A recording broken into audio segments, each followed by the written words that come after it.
ಸಾವಿರಾರು ಸಂಖ್ಯೆಯಲ್ಲಿ ಸೇರಿ ಉದಯಗಿರಿ ಪೊಲೀಸ್ ಸ್ಟೇಷನ್ನಲ್ಲಿ ಪೊಲೀಸರ ಮೇಲೆ ಆಕ್ರಮಣ ಮಾಡಿದರು. DCPಗೂ ಕೂಡ ಕಲ್ಲು ಬಿಸಾಡಿದರು. ಪೊಲೀಸರು ಕೂಡ ಗಾಯಗೊಂಡರು. ಈ ಘಟನೆ ಬೆನ್ನಲ್ಲೇ ನಾನು ಪೊಲೀಸ್ ಸ್ಟೇಷನ್ ಹತ್ರ ಹೋದೆ.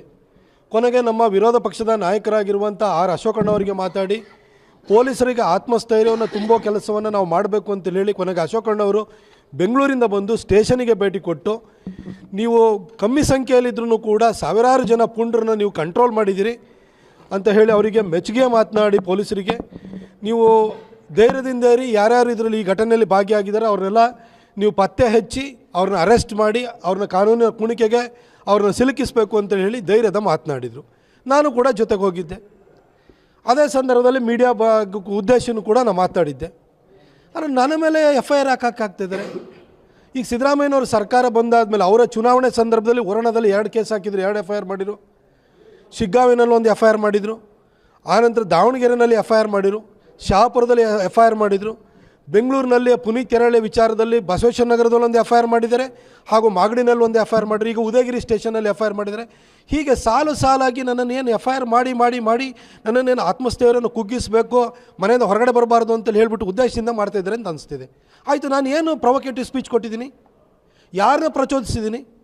ಏನು ನಾನು ಪ್ರಚೋದನೆ ಕೊಟ್ಟಾದ ನಂತರ ಮುಸಲ್ಮಾನರು ಬಂದು ಪೊಲೀಸರ ಮೇಲೆ ದಾಳಿ ಮಾಡಿರೋದಾ? ಪೊಲೀಸರಿಗೆ ಆತ್ಮಸ್ಥೈರ್ಯ ತುಂಬುವಂಥ ಕೆಲಸವನ್ನು ನಾವು ಮಾಡಿದ್ದೀವಿ ಹೊರತು ನಾ ಯಾರಿಗೂ ಪ್ರಚೋದನೆ ಕೊಟ್ಟಿಲ್ಲ. ಇಷ್ಟಕ್ಕೂ ಏನು ಪ್ರಚೋದನಕಾರಿ ಭಾಷಣ ಮಾಡಿದ್ದೀನಿ ನಾನು? ಮುಸಲ್ಮಾನರಿಗೆ, ಪುಂಡ ಮುಸಲ್ಮಾನರ ಬಗ್ಗೆ ಮಾತಾಡಿದ್ದೀನಿ. ಅಲ್ಲೊಬ್ಬ ಮುಲ್ಲ ಈ ರೀತಿ ಪ್ರೊವೊಕೇಟಿವ್ ಸ್ಪೀಚ್ ಕೊಟ್ಟಿದ್ರು ಕೂಡ ಯಾಕೆ ಅರೆಸ್ಟ್ ಮಾಡಿಲ್ಲ ಅಂತ ಕೇಳಿದ್ದೀನಿ. ಇದು ಪ್ರಚೋದನಕಾರಿನ?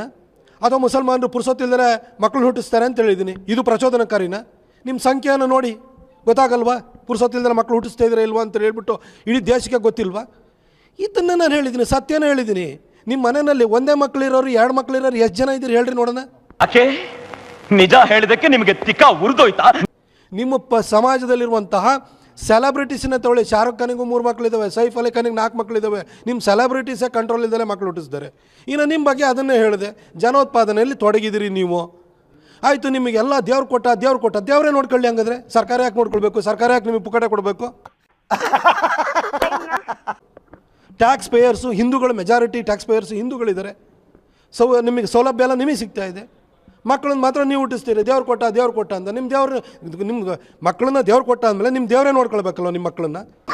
ಜನ್ಮಕ್ಕೆ ಹೋಗೋ ಈ ರೀತಿ ಸಂಖ್ಯಾಬಲನ ಜಾಸ್ತಿ ಮಾಡಿ ಎಲ್ಲ ಕಡೆ ನೀವು ತೊಂದರೆನ ಸೃಷ್ಟಿ ಮಾಡ್ತಿದ್ದೀರಿ. ಈ ರೀತಿ ಭಯದ ವಾತಾವರಣ ಸೃಷ್ಟಿ ಮಾಡ್ತಿದೆ ಅಂತ ಹೇಳಿದ್ರೆ ಇದು ಪ್ರೊವೊಕೇಟಿವ್ ಹೆಂಗಾಗುತ್ತೆ? ಸತ್ಯ ಮಾತಾಡಿದ್ದೀನಿ. ಈ ಸುಳ್ಳು ಅನ್ನೋದ್ರೆ ಹೇಳ್ಬಿಡಿ ನೋಡೋಣ. ನಿಮಗೆ 1947ರಲ್ಲಿ ಸ್ವಾತಂತ್ರ್ಯ ಬಂದಾಗ ನಿಮ್ಮ ಸಂಖ್ಯೆ ಎಷ್ಟಿತ್ತು? ಇವತ್ತೆಷ್ಟು ಸಂಖ್ಯೆ ಇದೆ? ಇದೇ ಬಾಂಗ್ಲಾದೇಶ ಮತ್ತು ಪಾಕಿಸ್ತಾನ ಪ್ರತ್ಯೇಕವಾದಂಥ ಸಂದರ್ಭದಲ್ಲಿ ಬಾಂಗ್ಲಾದೇಶದಲ್ಲಿ 24% ಹಿಂದೂಗಳಿದ್ದರು, ಇವತ್ತು ಲೆಸ್ ದೆನ್ 5% ಇದ್ದಾರೆ. ಪಾಕಿಸ್ತಾನದಲ್ಲೂ ಕೂಡ 15% ಹಿಂದೂಗಳಿದ್ದರು, ಇವತ್ತು ಲೆಸ್ ದೆನ್ 1% ಇದ್ದಾರೆ. ಇಲ್ಲಿ ಮಾತ್ರ ನಿಮ್ಮ ಭಾರತದಲ್ಲಿದ್ದಂಥ ನೀವು ಮುಸಲ್ಮಾನರ ಸಂಖ್ಯೆ ಎಷ್ಟು ಪ್ರಮಾಣ ಜಾಸ್ತಿ ಆಗಿದೆ. ಇದಕ್ಕೆ ಕಾರಣ ಏನಿದು? ಇದನ್ನು ನಾನು ಸತ್ಯನ ಹೇಳಿದ್ದೀನಿ. ಈ ಸತ್ಯ ಹೇಳಿದ ಕೂಡಲೇ ಪ್ರಚೋದನೆ ಹೇಗಾಗುತ್ತೆ? ನೀವು ಆತ್ಮಾವಲೋಕನ ಮಾಡ್ಕೊಳ್ಳಿ. ನೀವು ಒಂದು ಸಮಾಜವಾಗಿ ನಿಮ್ಮ ಮಕ್ಕಳಿಗೆ ಒಳ್ಳೆ ಎಜುಕೇಷನ್ ಕೊಡಬೇಕು, ಅವರಿಗೆ ಒಳ್ಳೆ ದಾರಿನ ತೋರಿಸ್ಬೇಕು. ಈ ನಿಟ್ಟಿನಲ್ಲಿ ಒಂದು ಸ್ವಲ್ಪ ನಿಯಂತ್ರಣದಲ್ಲಿ ಮಕ್ಕಳು ಹುಟ್ಟಿಸಿ ಅವ್ರಿಗೊಂದು ಎಜುಕೇಷನ್ ಕೊಟ್ಟರೆ ಅವ್ರ ರೀತಿ ಪುಂಡಾಟಿಕೆ ಮಾಡಿ ಕಲ್ಲು ಹೊಡೆಯುವಂಥದ್ದು, ಪೊಲೀಸರ ಮೇಲೆ ಆಕ್ರಮಣ ಮಾಡುವಂಥದ್ದು, ಈ ರೀತಿ ದಾರಿ ತಪ್ಪೋ ಕೆಲಸನೂ ಮಾಡಲ್ಲ. ನಿಮ್ಮ ಶಕ್ತ್ಯಾನುಸಾರವಾಗಿ ಮಕ್ಕಳನ್ನು ಹುಟ್ಟಿಸ್ಕೊಳ್ಳಿ. ಅರ್ಥ ಆಯಿತು ಅನಿಸುತ್ತೆ. ಆ ಮಕ್ಕಳಿಗೆ ಒಳ್ಳೆ ಎಜುಕೇಷನ್ ಕೊಡಿ ಅಂತ ನಿಮಗೆ ಕಿವಿ ಮಾತನ್ನು ಹೇಳಿದ್ದೀನಿ. ಇನ್ನು ಪ್ರಚೋದನೆ ಕೊಟ್ಟಿರೋದಲ್ಲ, ನೀವು ಬುದ್ಧಿ ಹೇಳಿದ್ದೀನಿ. ಎಲ್ಲ ಭಾಗದಲ್ಲಿ ಎಲ್ಲೋದ್ರೂ ಕೂಡ FIR ಹಾಕ್ತಾರೆ. ಇಲ್ಲಿ ಮೈಸೂರು ಭಾಗದಲ್ಲೂ ಕೂಡ ಹಾಕಿದ್ದಾರೆ.